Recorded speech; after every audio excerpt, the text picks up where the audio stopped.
Well, our mixture has made it safely into the pot here, and we have it sort of on a medium heat. And now we're going to start adding the ingredients to it. So our household cleaning vinegar, 1 cup of that is going in. That's number 1. Then it just smells just like your grandmother's cleaning solution.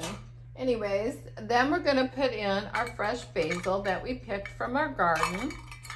And that's 1/4 cup. We had to chop it. And we had to put it through a food processor to get that lovely green. Well, it's not too lovely. To me, what it looks like is baby poop. But to get that. And then we're going to put in our sugar, our 2/3 cup of baker's sugar. That's going in next. So we got those ingredients all in there. And it's beginning to get time here to have to stir this. So we want to make sure we've got all the ingredients thoroughly mixed. I can't wait because this is my first time at fermentation. My husband, who has a degree in biology, and he does a lot of, it's microbiology, just FYI. So he knows chemistry and he knows all of that thing. So he ferments all the time. He ferments beer, he ferments wine. We have things bubbling all over the house. And believe me, it does smell very, very good. I would venture to say we have our own microbrewery and our own micro winery in our house, in our guest house actually. So this is smelling very, very good with the fresh herbs, the fennel, the celery, the onions. And this has been in the fridge, kind of like very nicely aging together for the last 2 days. So now what we're going to do is go back to our beautiful recipe over here, which is to me very challenging. And then we're going to add the other spices that need to go in here. And that ever important whey. So now we're going to, now we've put in the white vinegar, 2/3 cups of sugar. We put in 1/4 cup of snipped fresh basil. Now we're going to do the garlic. So it says 2 cloves of garlic minced. And I know every one of you are saying, dang, I want to try to peel. I'm going to show you what. So just in case somebody watching hasn't tried to peel or mince garlic. It has this horrible skin on it. The skin is irritating because it doesn't like to come off. So you have to put water on it. Then you have to cut and break everything apart. So once 2 of these. All right, so my mother always told me to work smart, not hard. Lesson number 1 in cooking. Don't follow your grandma's recipe. Modify it. So if we're going to work smart, you go get diced, dehydrated, minced garlic. This is McCormick spices. I love them. They always do a great job. Now, what it says here in the fine print, which is why you have to wear your glasses, is 1/4 a teaspoon of this dehydrated minced garlic equals 1 clove. Boom. So we need 2 of these. So there's 1. There's 2. Now that just saved you about 30 minutes. I don't know about you. I'm not a good dicer. I'm just not good with all of that kind of thing. So this is much more intelligent. Now the next thing I'm going to get is coriander. A lot of people put coriander, 1/4 teaspoon of coriander, in with their pepper. I mean, this is kind of a gourmet thing. That's my clock. So, yes, time is ticking. And I'm not like the shows where they put you under some insane time frame. Why do they do that on these cooking shows? Is it the end of the world as we know it and existence of life form if we don't get it cooked in like exactly 30 minutes? No. All right, so then the next thing we're going for here is cloves.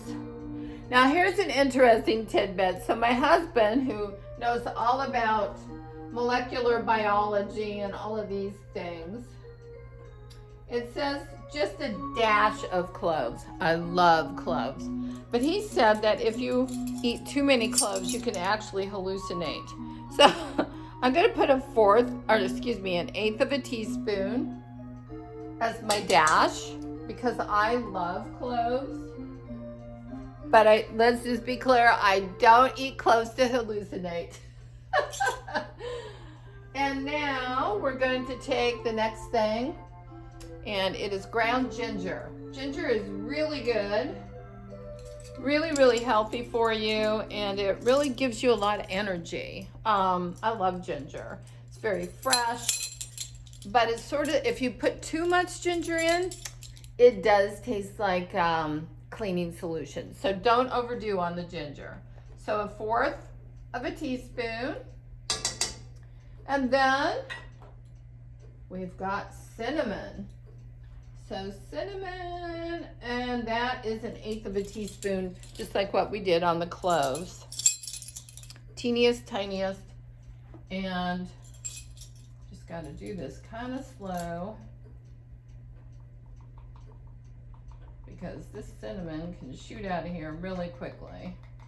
Now, another thing that's really stressful about cooking for me is if you've got family unrest going on while you're in the kitchen and while you're trying to cook. So one night we had so much dysfunction going on in the kitchen. There was a family disagreement. It was a really busy, I think it was like a Wednesday, so it was supposed to be hump day, but we were stuck on the hump that day, no doubt. Anyway, I was cooking homemade chili.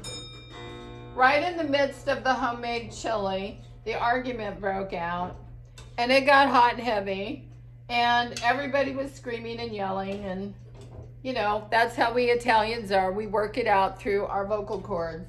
Anyway, it all came to a peaceful, happy ending. But the problem was I was so stressed out, instead of grabbing chili powder, I grabbed cinnamon. Needless to say, there's another faux pas that can happen in the kitchen if you get the wrong ingredient. But you know, by the time the chili was ready, which took about an hour, everybody had settled down, and it was a very supportive network. We all sat and ate our cinnamon chili. And it was, it was really an exotic sort of dish. But I don't care to ever replicate that. So, if things are getting too crazy while you're trying to cook and things turn south, I mean, it happens to everybody. Don't worry about it. Like I said, there's always the garbage can. There's always Uber Eats. It's not the end of the world, even though somebody might try to make it that. Now, our ever important whey ingredient is our last ingredient to go in. And this, let's see, we need 1/2 cup of that. So all of that pain and suffering over 1/2 cup. Can you believe that? So now we're going to do our 1/2 cup. As soon as I find 1/2 cup, which I don't know where I put it, just 1 second here. And I'm going to pour this so you can see this coming out. So you can see that it is clear. It's kind of a translucent. So here it goes. That's our whey, our 1/2 cup of whey. And I can smell it now. It smells just like yogurt. Why is the whey important? Well, when you're trying to ferment, you need good bacteria, because when you're fermenting, the good bacteria makes a bubble, makes it grow the good stuff, the healthy stuff, and makes it totally delicious. So life through chemistry is really a good thing. So now we have to let this cook for 30 minutes. We have to bring it to a boil, and then it's food processing time. So, more to come. Thanks for watching. Bon appetit. Oh, and don't worry. While you're waiting for it to boil, I almost forgot the most important thing. You can crank up some Deb's OG wrap, side hustle, whatever suits your pleasure, and have a little sip of motivation.